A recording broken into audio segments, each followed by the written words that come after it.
Здравейте, пича, нещо ще ви покажа как да имате безкрайно място в H1Z1, което работи и е глич.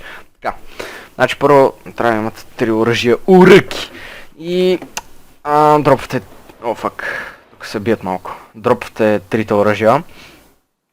След това дропвате всичките си дрехи и неща, които са егуипнати без чантата и вейстпак и е задължително, или белт pouch, каквото имате, и е задължително да имате чанта, за да направите бъга там.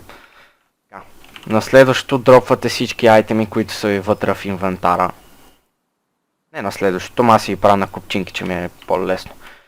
И на следващото дропвате чантата и белт pouch. След това пикъпвате трите оръжия. И както виждате, ще може да си ги сложите в инвентара, без да нямате абсолютно никаква чанта и нищо. След това взимате чантата и готово.